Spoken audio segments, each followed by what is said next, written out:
Depuis plus de 4 ans, nous voyons presque chaque jour des images de la guerre en Ukraine. Des cartes du front, des frappes de drones, des blindés détruits, des villes bombardées, des soldats dans des tranchées, et des dirigeants qui annoncent, selon les semaines, une victoire, une négociation ou une nouvelle escalade. À force, nous pourrions presque avoir l'impression de connaître cette guerre. Et pourtant, c'est probablement l'inverse. Nous voyons énormément de choses, mais nous ne comprenons pas toujours ce qui est en train de se transformer sous nos yeux. Car après plus de 1500 jours de guerre à grande échelle, l'Ukraine n'est plus seulement un conflit territorial entre deux pays. Elle est devenue une guerre d'usure, un laboratoire technologique, un affrontement industriel et probablement le meilleur aperçu dont nous disposons aujourd'hui des conflits de demain. C'est précisément pour cette raison que nous avons consacré le dossier central du nouveau numéro papier trimestriel de Defense Zone Magazine à l'Ukraine. Nous sommes retournés sur le terrain, nous avons travaillé sur les forces spéciales ukrainiennes de l'unité Omega, qui sont en couverture du magazine, mais aussi sur la défense anti-drone, sur l'évolution des technologies et sur la manière dont les armées occidentales essaient d'intégrer les leçons du front. Le magazine est disponible dès maintenant en kiosque, sur abonnement et sur notre librairie en ligne, vous trouverez un lien en dessous de cette vidéo. Mais avant de le commander, je voudrais surtout vous montrer pourquoi, malgré les milliers d'heures de vidéos déjà consacrées à l'Ukraine, cette guerre reste peut-être encore largement incomprise. Et la première erreur consiste à croire qu'elle a commencé le 24 février 2022. Le 24 février 2022 constitue évidemment une rupture historique.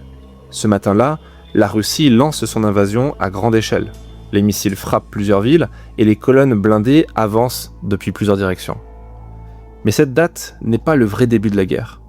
Elle en est le changement d'échelle. Il faut remonter au moins à l'hiver 2013-2014, lorsque la place Maïdan devient l'épicentre d'une crise politique majeure. Une partie importante de la société ukrainienne refuse alors le renoncement du président Viktor Yanukovych à un rapprochement avec l'Union européenne. Les manifestations se prolongent, la répression se durcit, et en février 2014, Yanukovych finit par fuir la capitale. À partir de là, tout s'accélère. La Russie annexe la Crimée. Dans le Donbass, des mouvements séparatistes soutenus par Moscou prennent des armes. Pendant 8 ans, une guerre s'installe dans l'est du pays, transforme l'armée ukrainienne et éloigne progressivement Kiev de Moscou. Les accords de Minsk ne règlent pas le conflit. Les positions deviennent de plus en plus incompatibles et le 24 février 2022, la Russie décide finalement d'utiliser la force à une toute autre échelle. À ce moment-là, Moscou semble encore parier sur une guerre rapide. Et c'est là que se joue l'un des moments les plus importants de tout le conflit, Hostomel. L'aéroport Antonov à Hostomel se trouve aux portes de Kiev. Pour les Russes, le prendre rapidement permettrait d'établir une tête de pont, de faire arriver des renforts et menacer directement la capitale. L'opération est spectaculaire, mais elle se heurte à une résistance beaucoup plus forte que prévu. Les Russes réussissent à frapper vite, mais ils ne parviennent pas à transformer cette action tactique en victoire stratégique. Et cette distinction est essentielle, car une guerre ne se gagne pas parce qu'un drone touche sa cible, qu'un blindé est détruit ou qu'une unité prend un bâtiment. Elle se gagne lorsqu'une succession d'actions militaires permet d'atteindre un objectif politique. Or, en 2022, la Russie ne parvient pas à provoquer l'effondrement rapide de l'État ukrainien. Autour de Kiev, à Hostomel, Irpin, Boutcha et dans les autres villes de la région, l'armée régulière est soutenue par une mobilisation beaucoup plus large. Des civils rejoignent la défense territoriale, des volontaires installent des points de contrôle, renseignent les mouvements adverses et participent à la logistique. Cette mobilisation ne remplace pas une armée professionnelle, mais elle lui donne de la profondeur et contribue à ralentir la progression russe. Fin mars 2022, Moscou retire ses forces du nord de l'Ukraine, Kiev a tenu et à cet instant, la guerre change de nature. La guerre rapide est terminée, la guerre longue commence. Le conflit se transforme alors progressivement en guerre d'attrition. Le principe est simple, il ne s'agit plus seulement de détruire l'adversaire, mais de l'user plus vite qu'il n'est capable de se reconstruire. C'est pour cela que les cartes du front ne racontent jamais toute la guerre.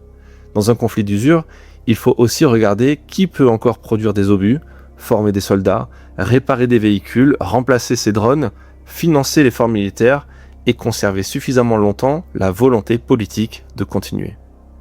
L'Ukraine a rappelé aux pays occidentaux une vérité ancienne que plusieurs décennies d'opérations extérieures avaient en partie fait oublier. La haute intensité consomme énormément. Les obus disparaissent par millions, les tubes d'artillerie s'usent, les véhicules doivent être remplacés ou réparés, les unités perdent des hommes expérimentés et doivent absorber de nouvelles recrues. Soudain, l'usine redevient presque aussi importante que le front. La puissance militaire ne dépend donc plus seulement de la qualité des armes possédées au premier jour, mais de la capacité à continuer de produire, réparer et apprendre au millième. Cette guerre d'usure possède une particularité fascinante. Elle ressemble parfois aux guerres du siècle dernier, avec ses tranchées, son artillerie, ses champs de mines et ses offensives extrêmement coûteuses, mais au-dessus de ces tranchées, il y a désormais des milliers de drones. La guerre ancienne a été plongée dans l'ère numérique. Pendant des siècles, une partie de l'art de la guerre a consisté à se cacher, déplacer une unité sans être repéré, masquer un poste de commandement ou concentrer discrètement des véhicules avant une offensive. En Ukraine, tout cela devient de plus en plus difficile. Les satellites observent, les drones de reconnaissance survolent le front, les signaux électroniques peuvent révéler une position, un mouvement logistique, un regroupement de véhicules ou une antenne qui émet trop longtemps peuvent suffire à attirer une frappe. Le champ de bataille n'est pas totalement transparent, mais il l'est beaucoup plus qu'avant. Et le véritable bouleversement provoqué par les drones se trouve peut-être ici. On présente souvent le FPV comme une arme révolutionnaire parce qu'un appareil relativement bon marché peut détruire un équipement valant plusieurs millions d'euros. C'est vrai, mais ce n'est qu'une partie du problème. La transformation la plus profonde est l'accélération de toute la chaîne de combat. Un drone observe, une cible est détectée, l'information est transmise, une décision est prise, une munition est engagée. Parfois, quelques minutes seulement séparent le moment où une position est repérée de celle où elle est frappée.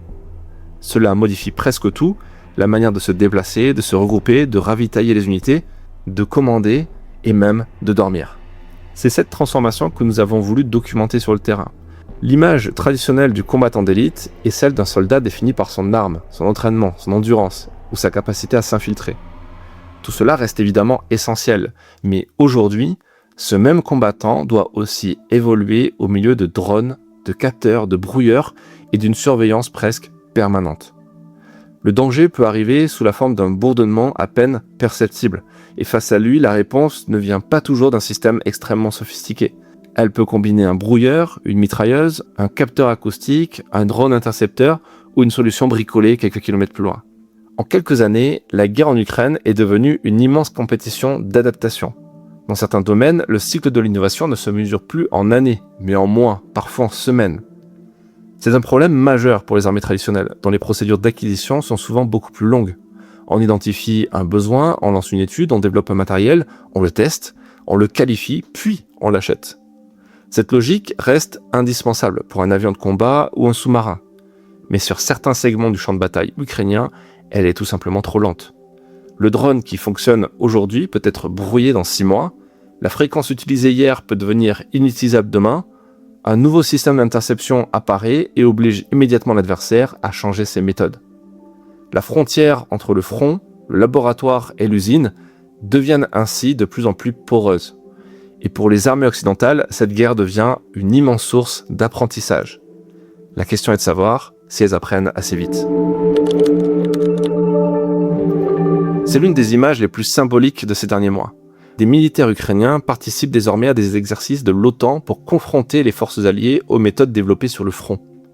Le paradoxe est évident. Les grandes armées occidentales disposent de moyens extrêmement puissants.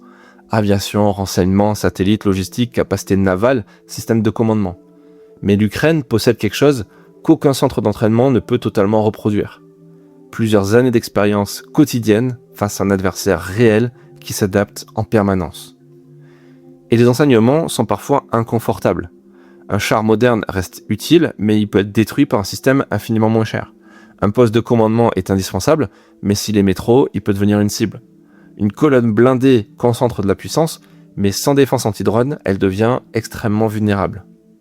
La guerre en Ukraine ne prouve pas que le char est mort, ou que l'infanterie est dépassée, ou que le drone va tout remplacer. Elle montre quelque chose de plus intéressant. Presque tous les outils traditionnels de la guerre restent nécessaires, mais leurs conditions d'emploi ont changé. Il faut mieux disperser, camoufler, brouiller, leurrer, changer régulièrement de position et accepter que le ciel soit presque toujours occupé. Le véritable avantage ne revient donc plus seulement à celui qui possède la meilleure arme, il revient aussi à celui qui modifie le plus vite la manière de s'en servir.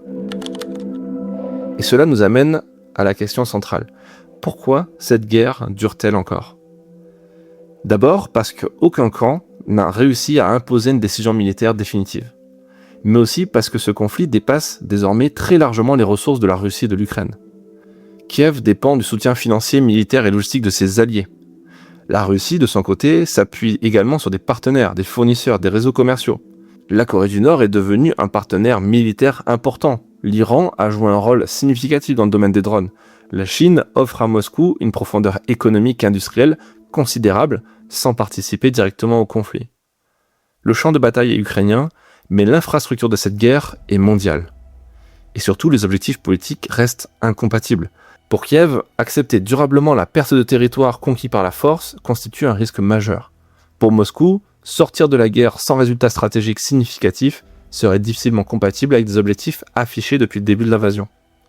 Pour les Européens, la question dépasse l'Ukraine.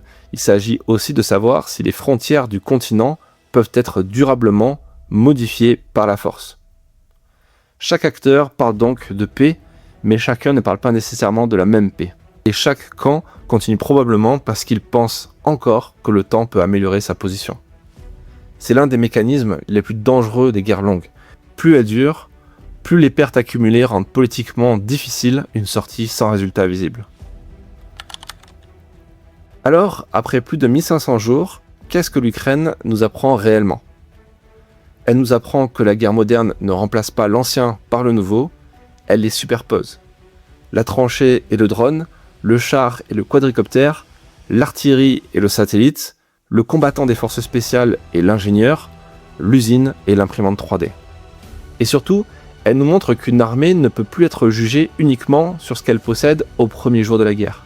La véritable question est de savoir ce qu'elle sera encore capable de produire, de réparer et surtout d'apprendre au centième, au 500e ou au 1000e jour. C'est toute la réflexion que nous développons dans ce numéro 23 de Defense Zone Magazine. Mais pas que, car vous y retrouverez également des reportages exclusifs sur les forces spéciales américaines, la guerre des gangs en Haïti, et bien entendu, tout ce qu'il fallait retenir des dernières actualités géopolitiques et de l'univers de la défense. Le magazine est disponible dès maintenant, vous trouverez le lien en description de cette vidéo, et si vous souhaitez soutenir notre travail, nos reportages sur le terrain et un média indépendant consacré aux questions militaires et géopolitiques, vous pouvez également vous abonner. La guerre en Ukraine finira un jour, mais la guerre qu'elle révèle, longue, industrielle, connectée, robotisée et toujours profondément humaine, ne fait peut-être que commencer.